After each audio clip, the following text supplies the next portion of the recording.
ইদানিং ঢাকা মহানগরীতে বড় ধরনের অপরাধ, খুন, ডাকাতি, এই ধরনের অপরাধের সংখ্যা খুবই কম। আপনারা যদি বিগত বছরের পরিসংখ্যান দেখেন অথবা অন্য দেশের বড় বড় শহরের অপরাধ চিত্রের সাথে একটি তুলনামূলক চিত্র দেখেন, তবুও দেখবেন সেই চিত্রে ঢাকা শহরের অপরাধের সংখ্যা কমই দেখতে পাবেন। আমি যোগদানের পরে প্রথম মিটিংয়ে আমার অফিসারদেরকে আমি মেসেজ দিই যে আমরা কোনো ঘটনা, কোনো কিছু মামলা রেকর্ড করতে বাদ রাখবো না। ইভেন আমি বলেছিলাম যে আমার তেজগাঁ থানায় যদি 500 মামলা হয় দায়িত্ব পুলিশ কমিশনার নেবে, আপনারা কোনো মামলা নিতে না করবেন না বা গড়িমসি করবেন না। সেই লক্ষ্যে এখন মামলা আমার জানা মতে আমরা রিফিউজ করি না। ঘটনার সত্যতা থাকলে আমরা মামলা গ্রহণ করি। ইদানিং কিছু স্ট্রিট পেটি নেচারদের অপরাধ হয়, আপনারা জানেন। মোস্টলি 80% 90% ক্ষেত্রে সেটি হলো মোবাইল নিয়ে টান দেয়।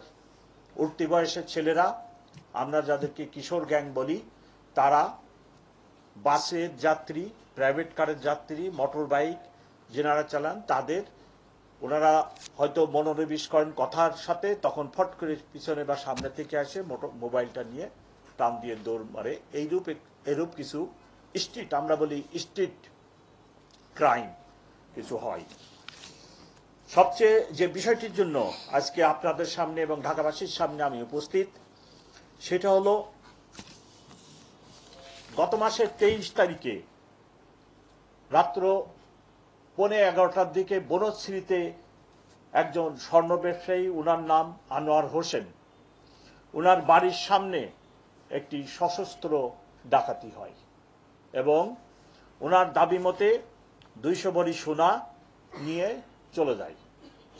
সেই ঘটনা বিভিন্ন মিডিয়ায়, ইনক্লুডিং সোশ্যাল মিডিয়ায় ব্যাপক প্রচার লাভ করে এবং যে ঘটনাটি ভিডিও আকারে বিভিন্ন সোশ্যাল মিডিয়ায় আসে সেটা অত্যন্ত ভীতিকর এবং মানুষের মধ্যে ব্যাপক নিরাপত্তাহীনতার সৃষ্টি করে। সেই জন্য আমি এই ঘটনাটি, এই ডাকাতির ঘটনাটি উদ্ঘাটনের জন্য আমার যে ডিটেকটিভ ব্রাঞ্চ, তাকে সর্বাত্মক চেষ্টা করে ডিটেকশনের দায়িত্ব দিই। গত মাসের 23 তারিখের ঘটনা, আজকে মার্চ মাসের 8 তারিখ নিবিড়ভাবে কাজ করার পরে আমরা এই ঘটনাটি উদ্ঘাটন করতে সক্ষম হয়েছি। এই ঘটনায় 7 জন জড়িত ছিল, তার মধ্যে আমরা 6 জনকে গ্রেপ্তার করতে সক্ষম হই এবং ঘটনায় ব্যবহৃত অস্ত্রটিও আমরা উদ্ধার করি, 2 রাউন্ড গুলি সহ, সাথে স্বর্ণ, বিকৃত স্বর্ণের মূল্যবান 2,44,000 টাকা এবং একটি ব্যবহৃত মোটরসাইকেল, 2টি মোটরসাইকেল ব্যবহার হয়, তার মধ্যে একটি মোটরসাইকেলও আমরা উদ্ধার করি। যাদেরকে গ্রেপ্তার করা হয়েছে তাদের মধ্যে যে রিং লিডার ছিল তার নাম হলো কাউসার, তারপরে খলিল, ফরহাদ, ব্যাকআপ ও রেকি পার্টিতে দায়িত্বরত ডাকাত ছিল সুমন,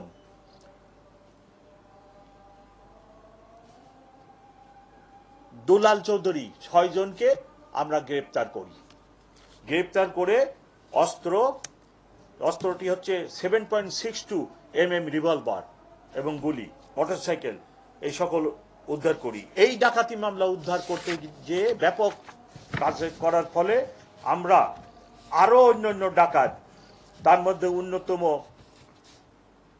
24 সালে ডাকাতি করে ফারহিন জুয়েলার্সে, সেটার মূল আসামি ইয়াসিন মাল, তারপরে দেলোয়ার, তাদেরকেও আমরা গ্রেপ্তার করি। আপনারা জানেন ডাকাতরা সংঘবদ্ধ থাকে এবং অ্যাক্টিভ থাকে এবং অনেকগুলি ডাকাতি করার গ্রুপও আছে। এই ঘটনাটি উদ্ঘাটন করতে যেয়ে আমরা ওই সকল ডাকাত দলকে চিহ্নিত করতে সক্ষম হয়েছি এবং অচিরেই আমরা তাদেরকে গ্রেপ্তার করতে পারবো বলে সক্ষম হব। আমি ঢাকাবাসীকে আপনাদের মাধ্যমে এই কথাটি বলতে চাই, এই আশ্বাস দিতে চাই যে এরূপ একটি বড় শহর, এই শহরে নানা পেশা, নানা গোষ্ঠীর এবং প্রচুর ভাসমান লোক, তারপরে বিভিন্ন শহর, দেশের বিভিন্ন অঞ্চল থেকে প্রতিনিয়ত লক্ষ লোক আসে, লক্ষ লোক চলে যায়। এরূপ একটি শহরে কিছু একটি ঘটনা ঘটলে আপনারা অবশ্যই আতঙ্কিত হবেন না। আমরা ঢাকা মেট্রোপলিটন পুলিশ আপনাদের পাশে আছি, আমরা কাজ করে যাচ্ছি এবং ঘটনা ঘটলে আমরা সেই ঘটনা উদ্ঘাটনের জন্য যার পর নাই চেষ্টা করি। আর আপনাদের প্রতি আমার অনুরোধ, সোশ্যাল মিডিয়া যেনারা ব্যবহার করেন তাদের প্রতিও আমার একান্তভাবে অনুরোধ, এবং সাংবাদিক হিসেবে আপনাদেরও ইথিক্সের ভিতরেই আসবে, সেটি হচ্ছে যে একটি এইরূপ ঘটনা যেটি বনস্মৃতি হচ্ছে, যেটা জনমনে আতঙ্ক সৃষ্টি করে, এইরূপ ঘটনা আপনারা সোশ্যাল মিডিয়া, আপনাদের মিডিয়ায় প্রকাশ করেন, কিন্তু একাধিকবার যদি একই ঘটনা প্রকাশ করেন, অনেক শিশু, অনেক বৃদ্ধ, অনেক দুর্বল চিত্তের লোক আছে, তাদের ভিতরে বেশি আতঙ্ক সৃষ্টি করে।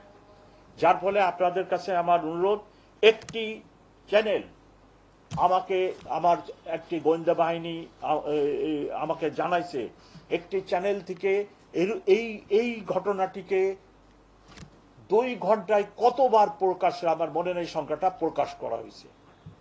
তো আমার অনুরোধ, আপনাদের যে মিশন, আমাদেরও একই মিশন।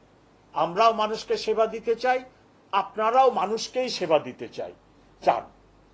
সো পেশাগতভাবে আপনারা একদিকে আছেন, পেশাগতভাবে আমরা আরেক দিকে আছি।